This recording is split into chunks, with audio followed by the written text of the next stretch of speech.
الرحمن الرحيم الحمد لله رب العالمين والصلاة والسلام على سيدنا محمد وآله وصحبه أجمعين أما بعد اللهم صل على سيدنا محمد شمس الأنبياء بدر المرسلين وكتب الأولياء وافتخار المتقين تاج الأمة شفيع المذنبين شفيعي يوم القيامة الله يا أحد. புகழனைத்தும் அல்லாஹ் ஒருவனுக்கே உரித்தானது.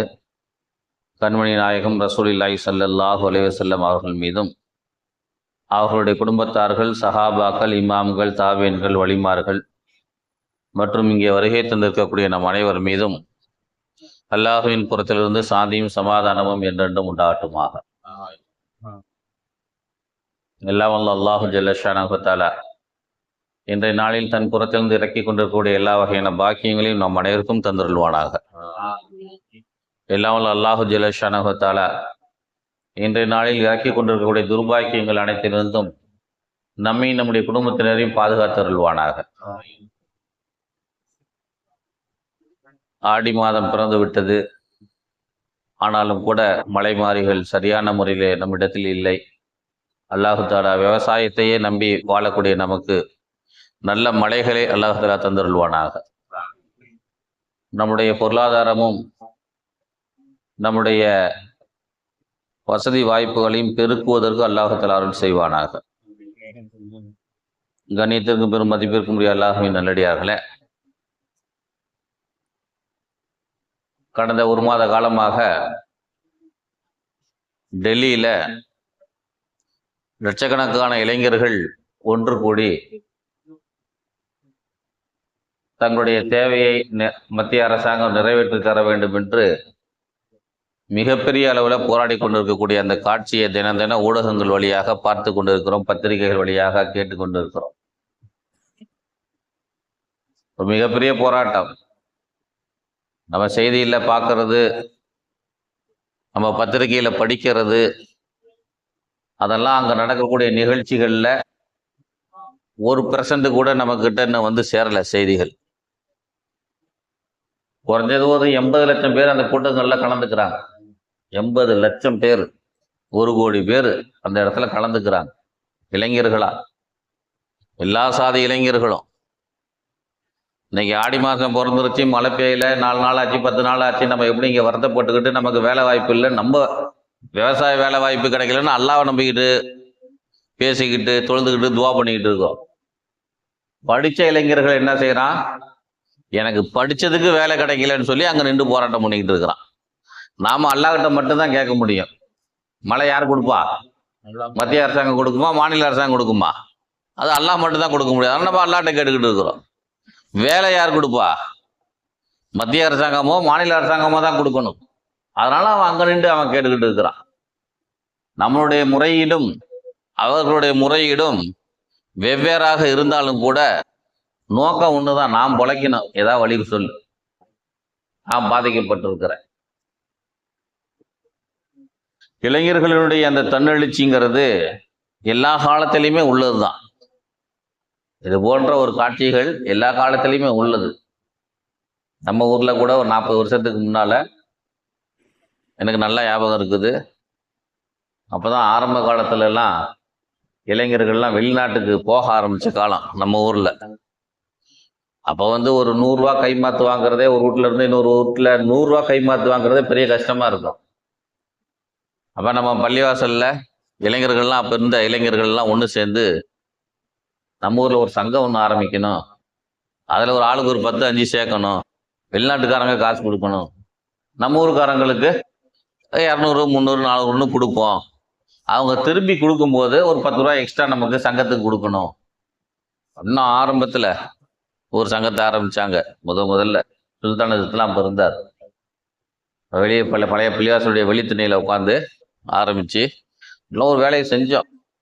இன்னைக்கு அந்த சங்கம் வந்து என்னென்னமோ பேர்களை மாறி இன்னைக்கு நாசிரில் மில்லத்துன்னு இன்னைக்கு அது சாப்பாட்டுக்கு நம்ம என்ன தட்டு வைக்கிறது, இலை வைக்கிறதோட நம்ம சங்கம் அந்த சுருங்கி போச்சு. இன்னைக்கு மக்களுக்கு உதவி செய்யறதுக்குன்னு ஆரம்பிக்கப்பட்ட அந்த சங்கம் விருந்தன்னைக்கு மக்களுக்கு உதவி செய்வது அப்படிங்கிற லெவலோட சுருங்கி போச்சு இன்னைக்கு. அன்னைக்கு ஆரம்பிக்கப்பட்ட அந்த சங்கத்துடைய அமைப்பு நோக்கம் ஊர்ல இருக்கக்கூடிய பொதுமக்கள்ல பாதிக்கப்பட்டா சிரமப்பட்டா நம்ம கொடுத்து உதவணும் என்கிற எண்ணத்தோட ஆரம்பிக்கப்பட்டது. பொதுவா இந்த இளைஞர்களை பத்தி சொல்றேன். ஏன்னா இளைஞர்கள் எல்லா காலகட்டத்திலையுமே மக்கள் பாதிக்கப்படும் போது, மக்கள் சிரமத்துக்கு உள்ளாகும் போது அந்த சிரமத்தை நீக்கிறதுக்கு நம்மால் இயன்ற உதவிகளை செய்ய வேண்டும் என்று நினைப்பார்கள். அப்படிதான் இளைஞர்கள் இன்னைக்கு டெல்லியில நின்று போராடிக்கிட்டு இருக்கிறான். பார்க்குறோம் அந்த காட்சி. நபிகள் நாயகம் ரசூலுல்லாஹி ஸல்லல்லாஹு அலைஹி வஸல்லம் அவங்களுடைய காலத்துல ஒரு வரலாறு ஒன்று முஸ்னத் அகமது ஹதீஸ் நூல்ல தொகுக்கப்பட்டு பதிவு செய்யப்பட்டிருக்குது. நபிகள் நாயகம் ரசூலுல்லாஹி ஸல்லல்லாஹு அலைஹி வஸல்லம் காலத்துல ஒரு மனிதர் யமன்ல இருந்து மக்காவுக்கு வியாபாரம் பண்றதுக்குன்னு வந்திருக்கிறார். அவரு ஜுபைதா என்கிற ஒரு கோத்திரத்தை சார்ந்தவர் இதுல யமன்ல. அவர் மக்காவில் வியாபாரம் பண்ற பொருள் இருக்குல்ல, கொஞ்சம் தரமான பொருள், காஸ்ட்லியான விலை உயர்ந்த பொருள், அதை மட்டும்தான் அவர் வியாபாரம் பண்ணுவார். ஆளுக்கு ஒரு வியாபாரம் பண்ணுவாங்க இல்லையா, அந்த மாதிரி அவர் விலை உயர்ந்த பொருள்களை மட்டும்தான் அவர் வியாபாரம் பண்ணுவார். அப்படி அவர் வியாபாரம் செய்யும் பொழுது அந்த ஊர்ல இருந்த ஒரு மனிதர், பல பேர் அவங்க கிட்ட வியாபாரம் சாமான்களை வாங்கிட்டு போவாங்க. அதுல ஆஸ்பின் வாயில்னு சொல்லி ஒரு ஆளு, ஊர்ல செல்வாக்கு மிக்க மனிதர், ஊர் தலைவர்கள்ல ஒருத்தர். இன்னும் தெளிவா சொல்லணும்னா ஊர்ல இருக்கக்கூடிய ரவுடிகள்ல ஒரு ஆள் ஆஸ்பின் வாயில். அவர் இவர்கிட்ட அந்த சாமான்கள்லாம் வாங்கிட்டு போயிட்டாரு, காசு தரல. அதான் ரவுடி ஆச்சா, காசு வாங்கிட்டு சாமான் வாங்கிட்டு போயிட்டாரு, காசு தரல. அவரை தெரியும், ஆஸ்பின் வாயில வியாபாரிக்கு தெரியும், அடிக்கடி வருவாரு, சாமான் வாங்குவாரு, நல்ல மனுஷன், ஊர்ல பெரிய மனுஷன், தலைவர் அப்படின்னு தெரியும். அதனால நம்பி காசை பொருளை கொடுத்துட்டாரு, காசு தரல. ஒரு நாள் அலைஞ்சாரு, 2 நாள் அலைஞ்சாரு, 3 நாள் அலைஞ்சாரு, வார கணக்குல அந்த ஆளு வீட்டுக்கு அலைஞ்சு பார்த்தாரு. அந்த ஆளு காசை கறக்கல, வாங்க முடியல.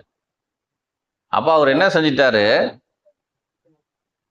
ஹஜரத் பெருமானார் ஸல்லல்லாஹு அலைஹி வஸல்லம் வம்சம் இருக்கு இல்லையா, குறைஷி வம்சம், அந்த குறைஷி வம்சத்தில் இருக்கக்கூடிய அபு தாலிபு கிட்ட போய், இன்னும் முக்கியஸ்தர்கிட்ட போய், இந்த மாதிரி இந்த ஆஸ்பின் வாயில் சாமான் வாங்கிட்டு போயிட்டாரு, காசு கொடுக்கலங்க, கொஞ்சம் பார்த்து வாங்கி கொடுங்க.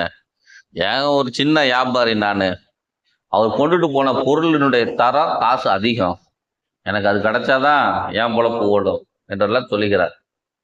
அபு தாலிப் என்ன சொல்லிட்டாரு, அவன் பெரிய முரணன், ஊர் தலைவர்களில் ஒருத்தன், அவன்கிட்ட போய் யாருப்பா நிற்கிறது, என்னால முடியாது, நீ வேற யார்கிட்டயே சொல்லு. ஒவ்வொருத்தருடையா போய் அவர் சொல்றாரு. பல பேருக்கு, பல கோத்திரத்தை சார்ந்த தலைவர்களிடத்துல, ஊர்ல பல பேர் இருப்பாங்களே பெரிய மனுஷங்கன்னு, பல பேருடையும் சொல்லி பார்த்துட்டா ஒரு ஆளும் முன் வரல. அந்த ஆளு நிராசையாகி கடைசியாக இருக்கக்கூடிய ஒரே இது என்னன்னா, நம்ம ஊர்ல பள்ளியாசல பஞ்சாயத்துல வெள்ளிக்கிழமை மண்டைக்கு எஞ்சி நின்று ஏதாவது சொல்லிடுவாங்கல்ல, அந்த மாதிரி அவர் என்ன செஞ்சார், பக்கத்துல அபி குபேஸ்னு ஒரு மலை, காபத்துல பக்கத்துல மலை மேல ஏறி நின்றுக்கிட்டு மகரிபுடைய நேரத்துல அவர் கூவுறார், சத்தம் போடுறார், மக்களே எனக்கு ஒரு அநியாயம் நடந்து போச்சு, இதெல்லாம் நீங்க கேட்க மாட்டீங்களா? இந்த மாதிரி நான் இந்த ஊர் வியாபாரி, ஆஸ்பின் வாயில் ஏன்ட சாமான் வாங்கிட்டு போயிட்டார், பணம் திரும்ப கொடுக்க மாட்டேங்கிறார், இந்த அநீதியை கேட்பதற்கு இந்த ஊர்ல ஆளே இல்லையா? இதெல்லாம் நீங்க கேட்க மாட்டீங்களா? காபத்துல இருக்கிற ஊரு, இந்த ஊர்ல இப்படி அநியாயம் நடக்குது, இதை கேட்கறதுக்கு ஆள் இல்லையா என்றெல்லாம் ஒரு கொஞ்சம் அதிகமா பேசினார்.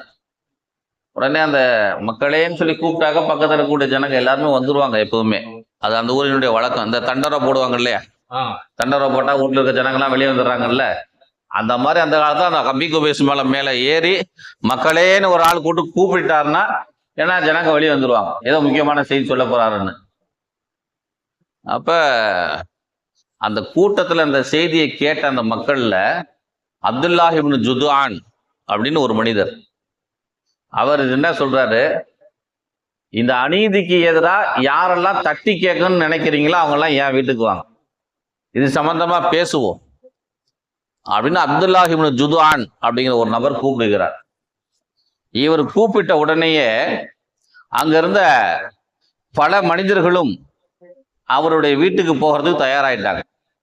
அதுல பனு ஹாஷிம், பனு முத்தலிப், பனு ஜுஹ்ரா, பனு தைம், பனு அசத் பின் அப்துல் உஸ்ஸா என்கிற கோத்திரத்தை சார்ந்த பலர் அந்த வீட்டுக்கு வந்துட்டாங்க. வரலாற்றுல எழுதப்படுது. இத்தனை கோத்திரத்தார்கள் 5 கோத்திரத்தார்கள் அங்கே வந்திருந்தாலும் 4 மனிதர்களுடைய பெயர் அங்க பகிரங்கமா எழுதப்படும். அதுல ரசூலுல்லாஹி ஸல்லல்லாஹு அலைஹி வஸல்லம் அவங்களும் போய் கலந்துக்கிட்டாங்க. அபூபக்கர் நாயகம் அதுல போய் கலந்துக்கிட்டாங்க. அப்துல்லாஹ் இப்னு ஜுதான் அவர் தானே கூப்பிட்டது அவரு. அப்புறம் ரசூலுல்லாஹி ஸல்லல்லாஹு அலைஹி வஸல்லம் அவங்களுடைய பெரியத்தா ஜுபைர் பின் அப்துல் முத்தலிப், ஒரு 4 பேர் அந்த வீட்டுல போய் கலந்துக்கிட்டாங்க. இன்னும் நிறைய பேர் வந்து கலந்துக்கிட்டாங்க. அப்ப அந்த கூட்டத்துல என்ன பேசி முடிவு எடுக்கப்படுது, ஒரு 4 தீர்மானங்கள் நிறைவேற்றப்படுது. உள்ளூர்காரனா இருந்தாலும் சரி, வெளியூர்காரனா இருந்தாலும் சரி, ஏழையா இருந்தாலும் பணக்காரனா இருந்தாலும், யார் பாதிக்கப்பட்டாலும் நம்ம எல்லாரும் சேர்ந்து அவருக்கான உரிமையை பெற்றுக் கொடுக்கறதுக்கு நம்ம முயற்சி பண்ணணும். நம்ம ஊர்ல இருக்கக்கூடிய ஒரு தீர்மானம். 2வதா, யாரா இருந்தாலும் எந்த வகையில் பாதிக்கப்பட்டாலும், காசு பண்ணணும்னு இல்லை, அது மரியாதை சார்ந்த விஷயமாக இருந்தாலும், நிலபலம் சார்ந்த விஷயமாக இருந்தாலும், எந்த விஷயமாக இருந்தாலும் நம்ம முன்னின்று அந்த பிரச்சனையை தீர்த்து வைக்கணும். 3வது, ஒரு தப்பு நடக்கிறதுக்கு முன்னாலே நம்ம அதை தடுத்துடணும். நம்ம இருக்கிறது மக்காவில், காபத்துல இருக்கிற ஊரு, இதுக்குன்னு ஒரு மரியாதை இருக்குது. அதனால தப்பு நடக்கிறதுக்கு முன்னாலே அதை தட்டிக்க, அந்த தவறு நடக்கூடாம பார்த்துக்கணும். 4வதா, இந்த செய்திகளை எல்லாத்தையும் ஹில்ஃபுல் ஃப்ளூல் என்கிற ஒரு சங்கத்தின் பெயரால் நாமல் செயல்படுவோம் என்று பெருமானார் ஸல்லல்லாஹு அலைஹி வஸல்லம் அவங்க உட்பட அந்த கூட்டத்தில் இருந்த எல்லாரும் முடிவெடுத்தாங்க. மறுநாள் அன்னைக்கு காலையில இந்த 5-6 கோத்திரத்தார்கள், இந்த 4 நபர்கள் எல்லாருமே சேர்ந்து ஒரு கூட்டமா ஒரு 70 பேர் 80 பேர் சேர்ந்து அந்த ஆஸ்பின் வாயிலுடைய வீட்டு வாசல்ல போய் நின்று, ஆஸ்பின் வாயிலுடைய வீட்டுல போய் நின்று, இவருடைய யமன் தேசத்தை சார்ந்த ஜுபைதா எனும் கோத்திரத்தை சார்ந்த இந்த மனுஷர்கிட்ட ஏதோ சாமானம் வாங்கியிருக்கீங்களா, காசு தரலையா, திரும்பி கொடுங்க என்று போய் சொல்லும் பொழுது அந்த ஆள் ஒண்ணுமே பேசல. இருங்க, இந்த கொண்டு வந்துடுறேன். ஏதோ மறந்துட்ட மாதிரி அந்த ஆளு உள்ளுக்கு போனாலும் சத்தம் போடாம காசை கொண்டு வந்தார். கொண்டு வந்து அந்த சபையர்கள் முன்னில காசை கொடுத்துட்டார். என்னன்னா, அந்த வந்திருக்கிறாங்கல்ல, அவரு ஒத்த ஆளு ரவுடி ஆஸ்பின் வாயில். வந்திருக்கக்கூடிய அத்தனை பேருமே ஆக நல்ல மனுஷங்க ஊர்ல இருக்கிறதுல. இந்த நல்ல மனிதர்களை பார்த்த உடனே இந்த கெட்ட ஒரு மனுஷனுக்கு அந்த இடத்துல வந்து எதிர்த்து பேசுறது கூட மனசு இல்லை, ஒரு வார்த்தையும் பேசல, அப்படியே கொடுத்துட்டு சத்தம் போடாம போயிட்டார். இது ஒரு ஹதீஸ், முஸ்னத் அஹ்மதுல இந்த ஹதீஸ் பதிவு செய்யப்பட்டிருக்கு. பெருமானார் ஸல்லல்லாஹு அலைஹி வஸல்லம் சொல்றாங்க, பிற்காலத்துல மதீனால இருக்கும்போது ரசூலுல்லாஹ் சொல்லுவாங்க, எனக்கு 20 வயசு இருக்கும், நான் அந்த அப்துல்லாஹ் இப்னு ஜுதானுடைய வீட்டுல போய் கலந்துக்கிட்டேன். எனக்கு அவ்வளவு மகிழ்ச்சியா இருந்துச்சு. எனக்கு அன்னைக்கு ஏதோ பெரிய சாதனை செஞ்சுட்டு தான் நான் நினைச்சேன். அன்னைக்கு நான் அதை கலந்து கொண்டது எனக்கு எப்படி இருந்தது என்றால், சிவப்பு நிற ஒட்டகை எனக்கு கிடைப்பதை விட அந்த கூட்டத்தில் கலந்து கொண்டதை நான் பெருமையாக கருதுகிறேன். எனக்கு தனியா BMW கார் கிடைப்பதை விட, எனக்கு தனியா ஒரு பங்களா கிடைப்பதை விட அந்த கூட்டத்துல கலந்துக்கிறத நான் பெருசா கருதுனேன், நினைச்சேன்.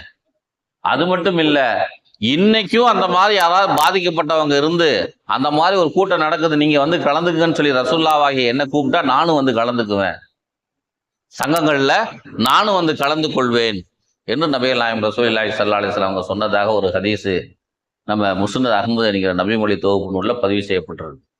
அதனால இளைஞர்கள் வந்து, எல்லா ஊர்லயும் இளைஞர்கள் இல்லாத ஊர் கிடையாது, குடும்பங்கள் கிடையாது.